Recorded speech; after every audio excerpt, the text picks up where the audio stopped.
बिस्मिल्लाहिर्रहमानिर्रहीम। अस्सलाम वालेकुम dear students of 10th class. आज हमारा लेक्चर नंबर 12 है और आपको ये नज़र आ रहा है हमारा टॉपिक परवेज़ मुशर्रफ का दौर और मकामी हुकूमत। इस किताब का आगाज़ जैसे कि हमने किया था तो अदवार हुकूमत जितने भी आए उसका तज़किरा था।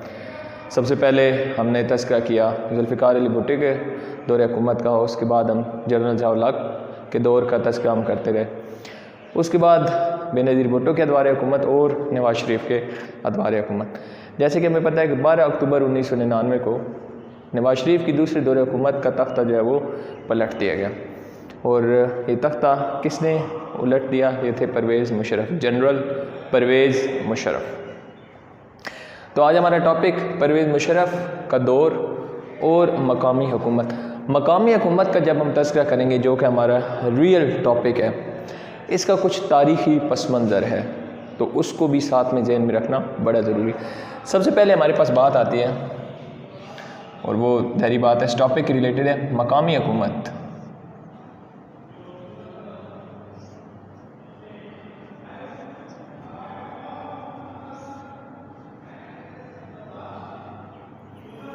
ऐसी हुकूमत जिसकी बागडोर मकामी लोग संभालते हों, उसको हम क्या कहते हैं? मकामी हुकूमत। मकामी लोग ही मकामी सतह की पॉलिसियाँ बनाते हैं और उसको वहाँ पर नाफिज करते हैं। ये होती है मकामी हुकूमत, यानी कि ये निचले लेवल जो है वहाँ तक ये काम कर रहे होते हैं। हम देखते हैं सूबाई हुकूमतें हैं, वफाकी हुकूमतें हैं, लेकिन जो छोटा तबका है बिल्कुल गाँव के लेवल पर, वहाँ पर भी जाकर अगर एक छोटी सी हुकूमत का कॉन्सेप्ट है तो उसको हम क्या कहते हैं? मकामी हुकूमत। के वहाँ के मकामी लोग ही जो होंगे वही उसकी बागडोर संभाल रहे होंगे, वही लोग अपने इलाके को बेहतर करने के लिए मुख्तलिफ़ किस्म की पॉलिसियाँ बनाते हैं। ठीक है, ये तमाम चीज़ जो है उसको हम क्या कहते हैं? मकामी हुकूमत। मकामी हुकूमत का जब तज़किरा आता है हमारे पास, सबसे पहले अगर हम बरे सगीर के सिलसिला देखें तो उसमें बात आती है लॉर्ड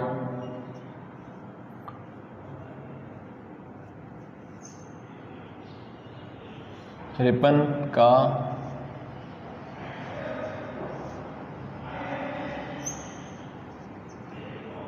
मकामी हुकूमत या मकामी हुकूमतों का निज़ाम।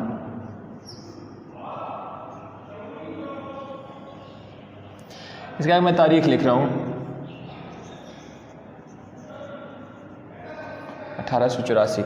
लॉर्ड रिपन जो कि वाइसरॉय था यहाँ का, उसने 1884 में मकामी हुकूमतों का एक निज़ाम जो है वो जारी किया। उसने एक एक्ट पास करवा लिया था, यानी कि एक कानून मंजूर करवा लिया, मकामी सतह के लोगों तक इख्तियारात जो है वो पहुँचाए जाएंगे। इसको हम कहते हैं मकामी हुकूमतों का निज़ाम। लॉर्ड रिपन ने 1884 में ये निज़ाम जो है ये नाफिज किया।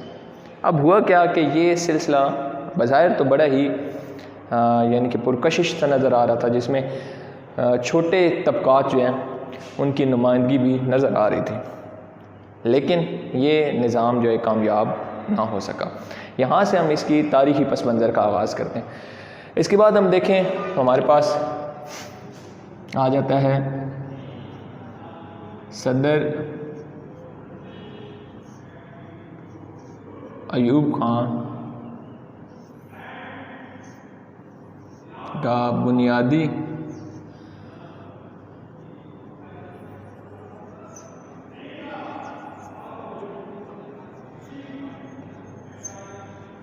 जमहूरियतों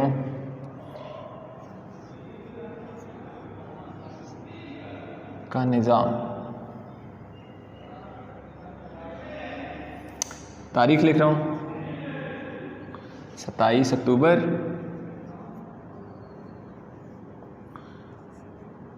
1959। 1958 अक्टूबर में वो मार्शल लॉ लगाते हैं पाकिस्तान में, जो कि पाकिस्तान की तारीख़ का पहला मार्शल लॉ कहा जाता है जिसे, अक्टूबर 1958 में। 1959 में वो 27 अक्टूबर को बुनियादी जमहूरियतों का निज़ाम नाफिज करते हैं, यानी कि एक ऑर्डर जो है उसके तहत मकामी हुकूमतों का निज़ाम जो है वो नाफिज किया जाए। ये भी बिल्कुल वही शक्ल थी कि अवाम और निचले तबके से अवाम जो है वहाँ से नुमाइंदगी दी जाए और जो इख्तियारात हैं वो निचली सतह तक पहुँचाए जाएँ, यानी कि गली मोहल्लों तक, गांव और ढोक के लेवल तक भी ये इख्तियारात पहुँचाएँ। क्योंकि ये ना हो सिर्फ वफाक और सूबाई सतह तक इख्तियारात हो, बल्कि इसको निचली सतह तक पहुँचाया जाए, ताकि अवाम जो कि एक MNA या MPA के पास अपने मुतालबात लेके जाना बहुत मुश्किल है, किसी MNA के साथ एक उसकी अपॉइंटमेंट लेना भी आपको पता है कि नहायत मुश्किल काम है, और फिर आपका काम हल हो ये भी नहायत मुश्किल है। तो ये निज़ाम जारी इसलिए किया गया कि मकामी सतह पर जो मसाइल आवाम को गली मोहल्लों की हवाले से या इलाके के हवाले से आते हैं, वो ख़ुद ही उनके अंदर से जो लोग हैं, जो उनके करीबी हैं, जो उनकी रसाई में हैं, उनके साथ मिलकर वो मामला जो है वो तय कर सकें। लेकिन क्या हुआ कि बुनियादी जमहूरियत को निज़ाम, क्योंकि एक मार्शल लॉ, एक डिक्टेटर का बनाया हुआ था ये कानून था, और ये कामयाब ना हो सका, इसके लिए ज़ोर तो बहुत लगाया गया, लेकिन जो ही सदर अयूब ख़ान की हुकूमत ख़त्म हुई तो उसके साथ बुनियादी जमहूरियतों का निज़ाम भी ख़त्म हो गया। इसके बाद हमारे पास आता है जुल्फ़िकार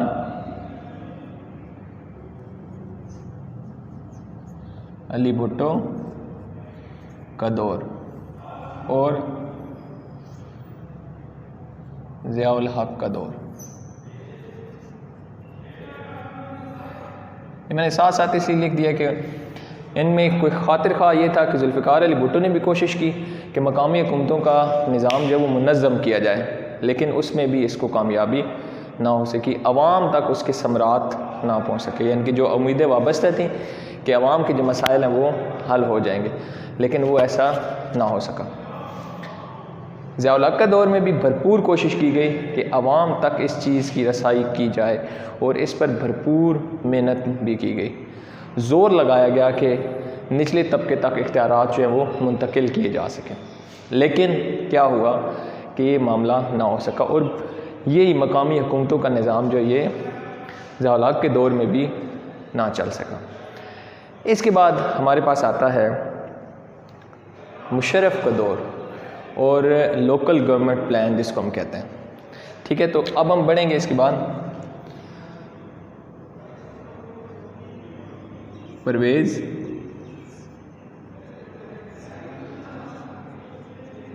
मुशर्रफ का दौर और मकामी हुकूमतें।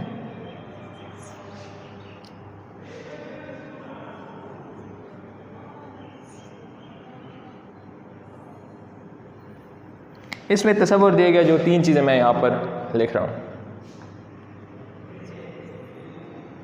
यूनियन हुकूमत,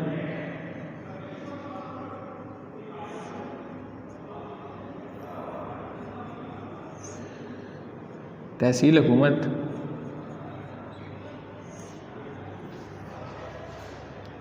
और ज़िला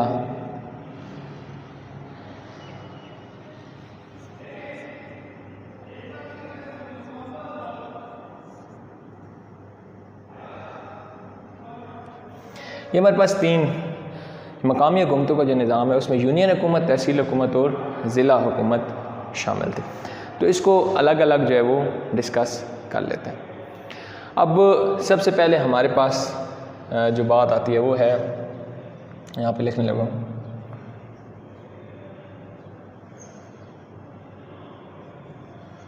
यूनियन हुकूमत। यूनियन हुकूमत, अब मैं यहाँ पर वो एक एक लाइन कोशिश करूँगा कि वो आपके सामने जो है वो लिख दूँ, और ताकि आप बेहतर तरीके से इस टॉपिक को समझ सकें। यूनियन हुकूमत किस चीज़ पर मुश्तमिल होती है? यूनियन नाज़िम, नायब नाज़िम, ठीक है, यूनियन कौंसल और इसके बाद है यूनियन इंतज़ामिया।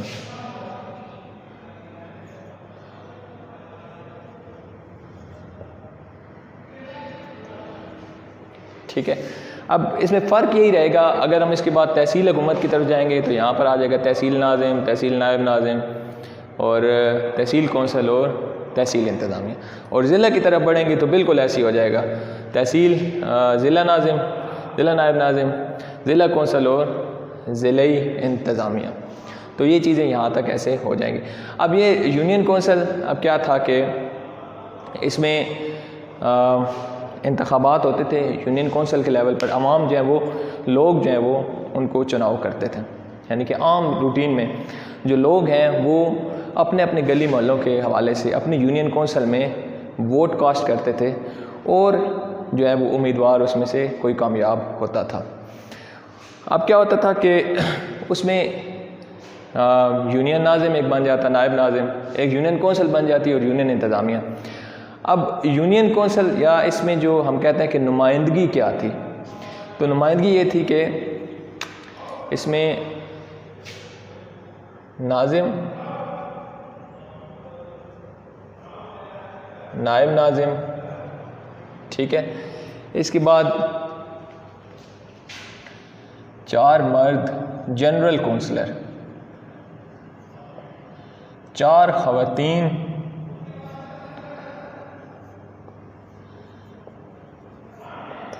जनरल कौंसलर्स, ठीक है, 4 मर्द जनरल कौंसलर, 4 ख़वातीन जनरल कौंसलर्स।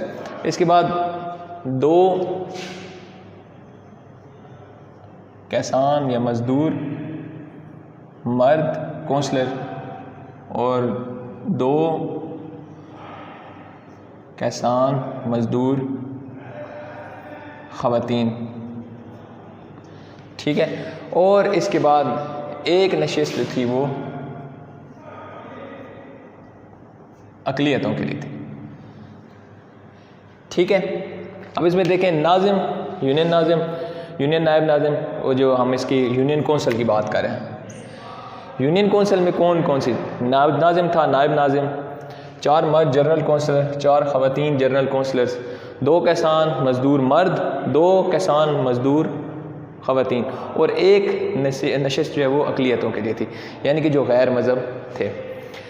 अब इसमें से क्या था कि यूनियन हुकूमत जो है ये अपने, जारी बात हमने बात की थी कि यहाँ तक तो हम पहुँच गए यूनियन कौंसल। अब यूनियन इंतज़ामिया की बात आ गई। यूनियन इंतज़ामिया का क्या करती थी, मकामी तौर पर जो है वो सिक्योरिटी फ़राहम करना, ठीक है, मुख्तलिफ़ तनाज़ात का हल करना, टैक्स यानी कि मकामी सतह पर लगाना और मनसूबाबंदी वगैरह करना अपने इलाके के लिए, यानी कि उनकी बेहतरी के लिए कोई मंसूबे जो बनाए जा सकते हैं अपने इलाके के लिए, ठीक है, यानी कि अपनी हदूद के अंदर सिक्योरिटी का इंतज़ाम करना, अपने इलाके की सिक्योरिटी का इंतज़ाम करना, वहाँ पर जो लोगों के मसाइल हैं उनको हल करना, देही तरक्की के लिए कोशिशें करना, मनसूबाबंदी करना अपने, यानी कि मकामी सतह पर टैक्स लगाना।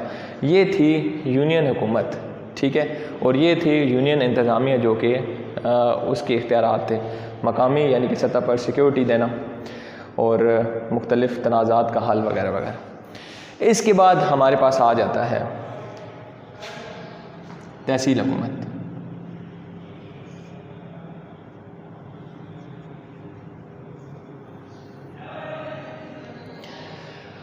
तहसील हुकूमत वही जैसे मैंने बात बताई, तहसील नाज़िम, तहसील नायब नाज़िम,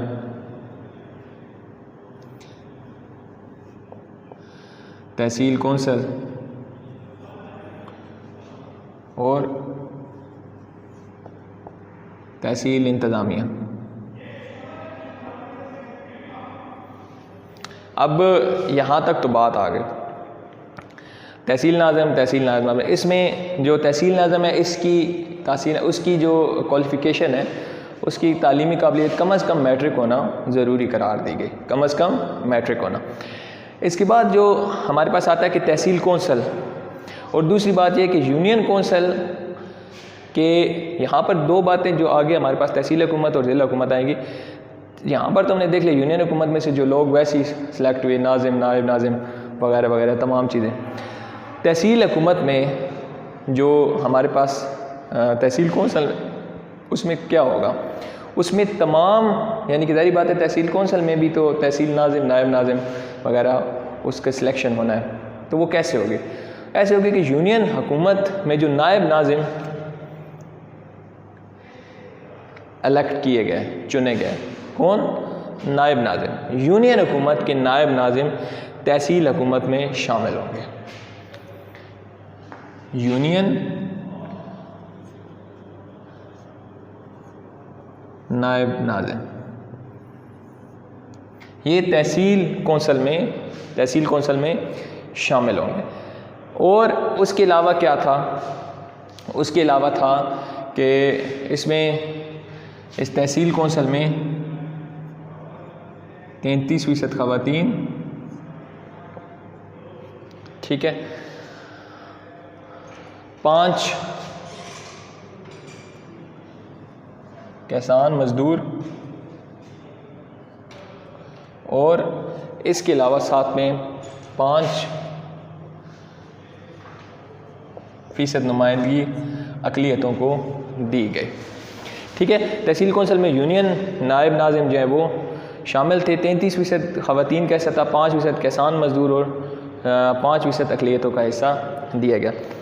अब इसके बाद क्या था कि तहसील हुकूमत में तहसील इंतज़ामिया में कौन शामिल था और कैसे शामिल था?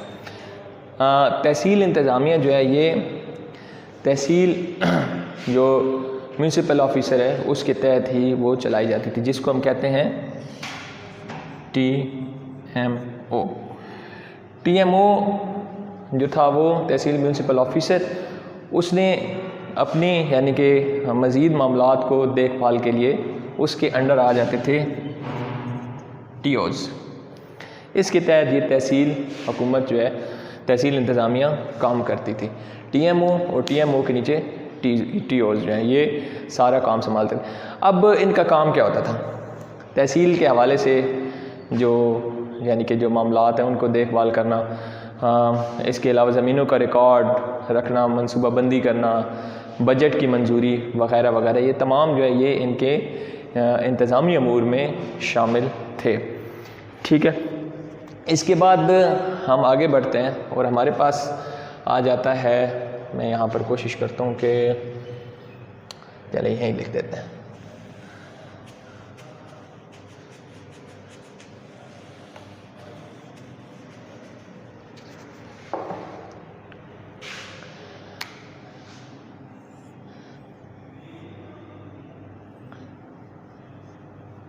ज़िला हुकूमत या ज़िला हुकूमत, आप कुछ भी लिख सकते हैं। ज़िला हुकूमत वही बात कि ज़िला नाजिम, ज़िला नायब नाजिम, ज़िला कौंसल और मुश्तमिल थी ज़िलाई इंतज़ामिया पर। किस पर? ज़िलाई नाजिम, ज़िलाई नायब नाजिम, ज़िलाई इंतज़ामिया और ज़िला कौंसल पर मुश्तमिल थी। अब ज़िला कौंसल में क्या था? ज़िला कौंसल जैसे हमने तहसील में लिखा ना कि ये यूनियन नायब नाजिम उसमें शरीक थे, तो यहाँ पर यूनियन नाजिम, वहाँ पर नायब नाजिम और यहाँ पर नाजिम, और तमाम जो कौंसलर हैं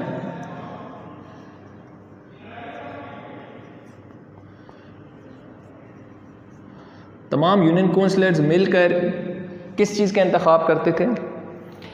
वो इंतखाब करते थे नाजिम, नायब नाजिम, ज़िला नायब नाजिम, ज़िला नायब नाजिम, और इनका जो इकट्ठा इंतखाब है तमाम यूनियन से जितने कौंसलर्स जीते होते थे। एक यानी कि ज़िला है तो उसके अंदर तहसीलों के पास जितने यूनियन कौंसलर्स हैं उनमें से जितने कौंसलर्स जीते होते थे वो मिलकर ज़िलाई जो हुकूमत है, ज़िलाई कौंसल, उसका इंतखाब करते थे। उसमें नाजिम है, नायब नाजिम है, ज़िला नाजिम है, ज़िला नायब नाजिम है वगैरह वगैरह। इसमें ख़वातीन को नुमाइंदगी दी गई 33%, किसान मजदूर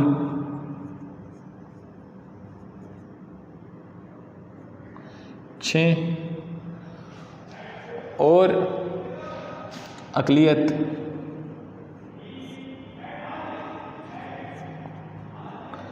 5% नुमाइंदगी इसमें दी गई। अब जो ज़िला नाजिम था वो पूरे ज़िले का इंचार्ज था, ज़िले इंतज़ामिया भी उसके नीचे काम करती थी, पुलिस भी उसके नीचे, और उसको जवाबदेह थी। पुलिस जो कुछ भी काम करती थी वो जवाबदेह थी ज़िला नाज़िम को। ज़िले के जो अमूर हैं उनको चलाने के लिए, इंतज़ामी अमूर की बात करूँ, यानी कि जो इंतज़ामात वगैरह को चलाने के लिए DCO था। कौन था? DCO।